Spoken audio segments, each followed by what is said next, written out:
Welcome back to the Better Pod, everybody. I'm your host, Noor Sadedra. I hope that you have been having a great week. Welcome to October. I have my special little drink ready and I hope you have yours too. Today I'm having a white chocolate mocha with pumpkin. And there's just something about a cute little glass that makes the coffee taste better.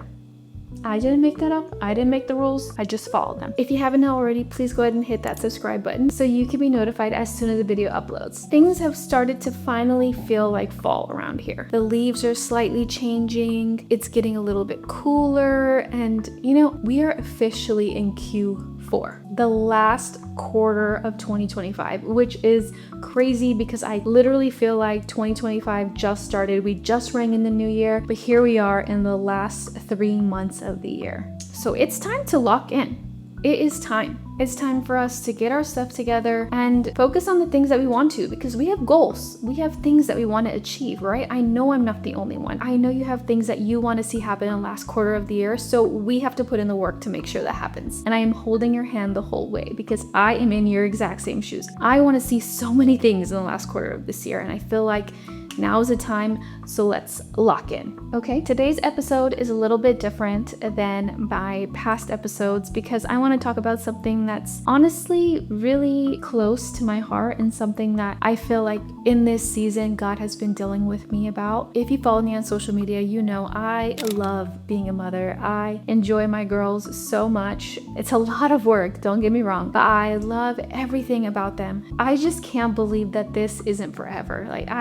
That just blows my mind. Like being a mom of little kids, like you just think the days are so long, right? But it's so true. The years are so short. And my oldest daughter, Zara, she is 4 right now. And I can't believe that because I feel like I was just holding her as a little baby and just her voice is changing. She's growing. It's just crazy. It really does go by so fast. And being a mom, these are truly your most prized possessions. Like you want the best for them. You hope the best for them. You just want to protect them. You want to do everything you can. And literally, I am Mama Bear. Like I really, really am. I'm the one that will, go to urgent care, no problem. Go to the emergency room, it doesn't matter. Like I am gonna make sure that my kid is okay. That is just me. And I know I'm not alone. And in the last few weeks, God has really been pushing me and challenging me more than ever to really intentionally pray for my kids. Because like I said, we want to do everything we can to protect our children. But the truth of the matter is they are not always with us. We will know our children more as adults than as kids, which is crazy, right? We can't think of them being an adult and being on their own, making their own decisions, but that is the reality. They will. They won't always be in our home. They won't always be asking us for advice. And I have felt that more than ever, just interactions, media. There are so many things that our kids are exposed to these days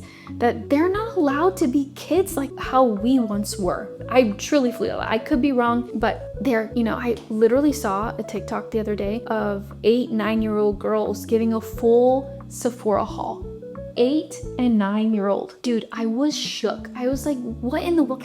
I was lucky if I got lip smackers at 8 years old. Seriously. Let alone a whole Sephora haul. I could never. But that's the reality. The content that our kids are consuming these days, the things that they're seeing, all of it, like it has a toll on them. And there are things that we should be limiting as parents. We are their boundary keepers. We can take their tablets away. We can keep phones. There are times where we will not be within arm's reach of our kids. But what will they do? And so I want to talk about that today. So let's get into this week's episode.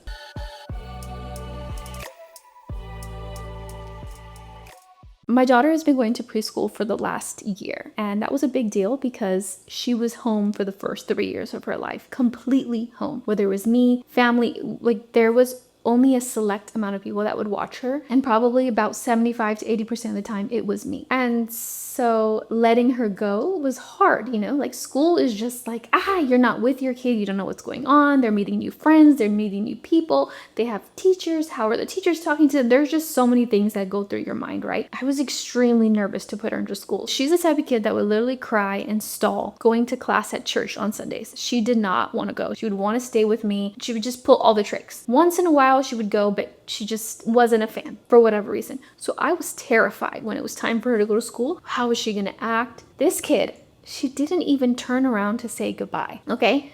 She literally was totally fine, was shocked, no tears, nothing. Her teachers talked about how amazing she did. And so she had a great first year of school. Her teachers were great. She made great friends. She assimilated so well. It was such a relief because she truly looked forward to go to school. School was never a fight, nothing. But now, flash forward to summer of this year, and she started to really not want to go to school. She would protest, and that wasn't like her. So in summertime, she was with other kids. So it wasn't like her first class anymore. So what she would call the red room.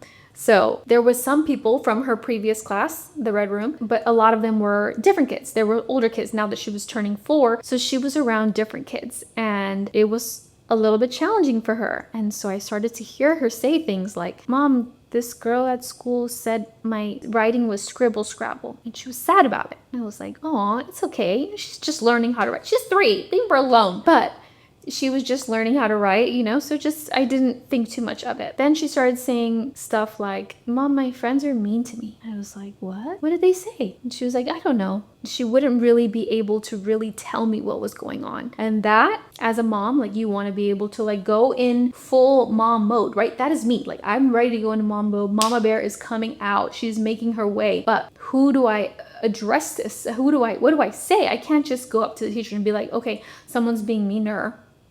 I need a lot more than that. I need a case. I need, I need to know what I'm dealing with here. And she just wouldn't, she's small still, so she wouldn't be able to fully tell me what was going on. And I remember telling my husband, and I was just like, "I don't know what to do." And he was like, "They're kids, I'm sure it's nothing." More and more, I just felt like, man, God, do I leave her? And there was days where I let her ditch school. It was summer school, not a big deal. So, and she's 4 now, so it's still not a big deal. It's not elementary school. It's literally preschool. Then the new year started. She had new teachers again, and it was still hard for her. I try to ask her different things when I pick her up. So it's not just, "Oh, what did you do today?" I try to ask her "Oh, who did you sit with at lunch? Who did you play with during playtime?" And she would say things like, "No one." And I was like, "No one? No. Nobody wanted to play with me." "What?" I'm like, "Okay." Working through that was really hard. So I'm trying to tell her "It's okay. What did you do then? Did you play with your toys?" She's like, "I really wanted to play dolls, but everybody was playing with dolls, so I just looked at books." I was like, "Okay, that's good. Books is good. Next time maybe you can ask "Hey, can I play with you guys too?" And so, going through this whole thing, and then, but, as a mom, again, my heart starts to feel heavy. I never want my baby to feel rejected or frustrated or hurt or any of those things. I want to protect her from those emotions as much as possible. I feel like that's my job. I know I can't control it completely. I am aware, but I want to be able to as much as I can. And so again, I didn't know what to do. I was just feeling really heavy. I don't know what I can do. I can try talking to her teachers. And so I finally did. I was like, "You know what? I'm going to share that she loved going to school and now she doesn't. I don't know what's going on. I need your help to help me figure it out." I sat on it for a little while, and I just started to feel this tug. I just started to feel a tug, and more I was like, "Okay, all right, God, all right, you have my attention. What do you need me to do? What do I need to do right now?" Because all I can think about is how I want to protect my daughter. I really felt in that moment when I finally turned to him that he reminded me that no one can protect her like he can, and no one loves her more than him. When you think about your baby, you think about them they've literally been inside of you and knitted together in your womb. They're the closest things to you. You don't think anyone can love them the way that you can, but he reminded me that he can, and he does. He loves our children more than we love them, which is crazy to think about. But if there's anyone that has an equal desire of life for our kids, it is God. He desires good things for them the same way we desire it. And even more so, he has the power to see it through. He can do the impossible. He can do things that we can't. We can't be everywhere that our kids are, but he can, and he is. His presence is everywhere. He is omnipresent. That means he can be everywhere all at once. So he really pressed me to go to him with these things. He is the one that I need to talk to. He is the one that I need to rely on in this season. He is the one that can uncover things that we may not see, things that our kids may never tell us. He can give us the insight and the wisdom for, but that means that we need to go to him. He's the one that we need to rely on in this season. Philippians 4:6-7 says, "Be anxious about nothing, but pray about everything." Pray about everything. And that is what we need to do. I am the type of person that I can go to action before I stop to pray. But in this season, in this moment, God has revealed that the biggest place that I can be for my kids is on my knees. That's how I can show up for them. That's how I can see God's will for their life. That abundant life that we hope for, we want that for our kids, but he wants it more. He wants it so much more than we do. Some of the greatest people in the world talk about how they had a praying mother that saw them through situations in their life. One person specifically in the faith, Billy Graham, he talked about how his mom prayed for him for years, an hour each day, specifically just for him, to cover him, to protect him, that his message would be found pleasing in the eyes of God. He was truly the biggest evangelist of the 20th century. That's not a coincidence. That is not a coincidence. There are things that our prayers can do that actions will never be able to touch. Like I said, we can't be everywhere. We're not able to do everything. We will not always be able to be helicopter mom. No, we just won't. Or helicopter dad. We just won't be able to do it. But we can pray. We can go to God. We can petition on their behalf. We can do things like pray for our child's character, pray for their future spouses, pray for their success, pray for their growth. There are so many things that we can pray for, but it's never too soon. And the best time to start is right now. Doesn't matter how old your kids are. They could be young, they could be babies, you could be pregnant, or they could be adult children. It doesn't matter. They still need the prayers of their mother. Our role as moms, even though we want to, is not to be in control, but it's to cover our children in prayer and believe God for the rest. That is our role. Prayer is extremely spiritual, and I know that it's easy to say just pray, but this is still brewing better, and I want to give you practical things that you can start doing right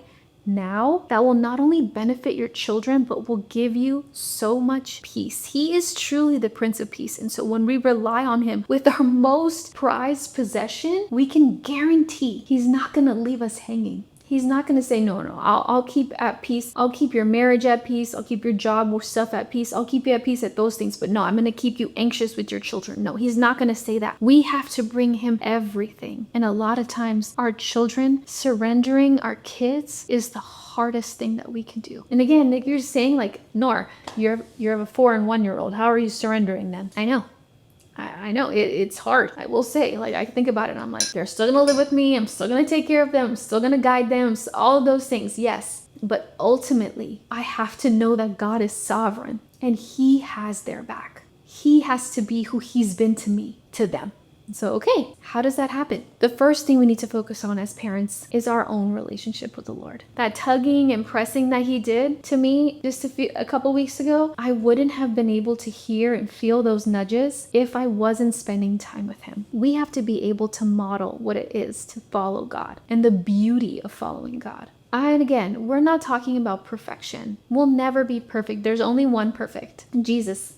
That's it. But we have to show them what it's like to pray, to love God, to worship, allowing worship in your home, allowing them to participate in worship. Those things are so, so important, and they start here. They start in our own heart. We have to have a heart that longs for him. As a deer panteth for water, so my soul panteth after you. That is how we need to be. Because when we are in his spirit and when we are following him and when we are in that vein with him, we can see this, the fruits of the spirit can't help but just come forth. We feel joy. We feel peace. We feel love. Those things just flow from us because those things are him. That's just the evidence of us being with him. So first things first, just cleanse yourself. Ask God for forgiveness. Clear your mind. Turn away from things that you probably need to turn away from. You know them. We know what we need to turn away from. So we have to do those things and get closer. A lot of times that means battling, pushing, and it's not always going to be easy. It's not.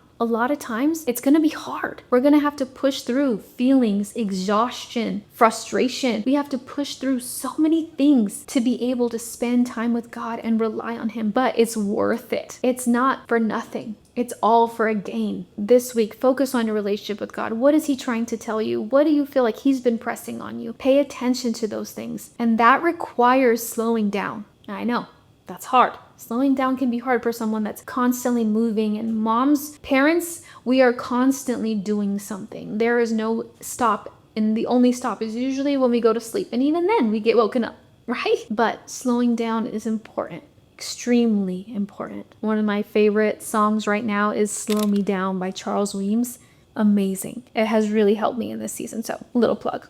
Go ahead and listen to that. 2, I want you to begin to pray in everyday moments. In the car, at night. Begin to pray. Your children are not always going to be able to listen to you pray, right? Sometimes we just want to be by ourselves, and absolutely, I am that way. My kids hear me worship and all of that, but when I'm praying, like I just need a second. Just give me this time. And they won't always be able to hear. But praying in everyday moments allows and teaches our kids how to pray. Those deposits, I'm telling you, are huge. Just by praying, going back to my daughter, just by praying every night, her listening to me praying, she started to pray. 2 weeks ago, she said, Lord, I pray that my friends would be nice to me. Broke my heart a little bit, I'm going to say.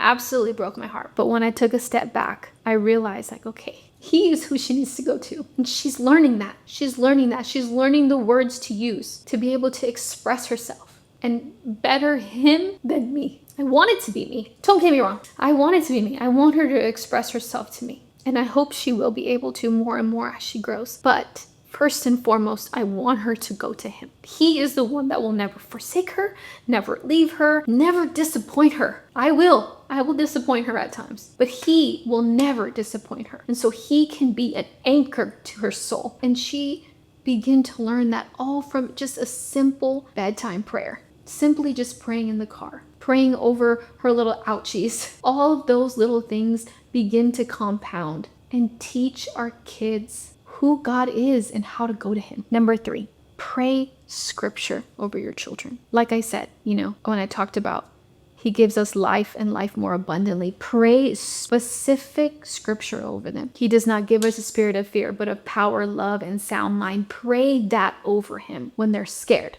Lord, I know you have plans to prosper Zara, not plans to harm her, plans for a hope and a future.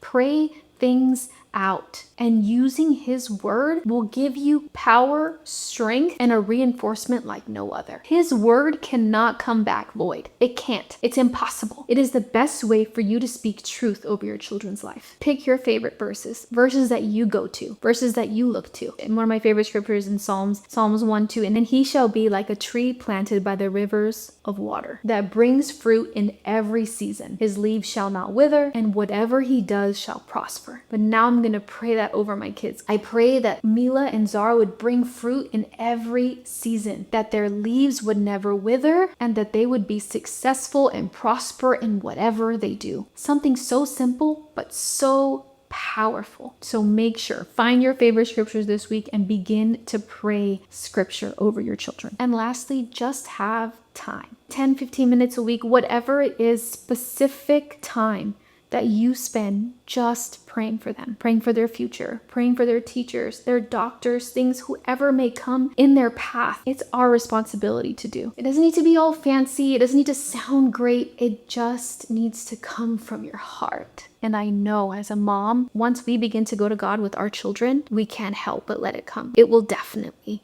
be coming from the heart. God hears all of our prayers. It doesn't matter. It could be messy. It could be anywhere. It doesn't matter. He desires for us to come to him, and how much more with our children, whom he loves so much. So this week, commit to praying for your babies. And please comment below if you have a specific prayer that you want to pray over your children, because I would love to partner with you. And if this encouraged you, please go ahead and share this with another parent mom who may need it also. This is definitely a little different than my previous episodes. So if you enjoyed it, please let me know. And please subscribe for more conversations just like this. I'm so grateful for you, and I hope that you have an amazing week, and I am praying for you. Truly, let's keep becoming better together. Have a great week, guys.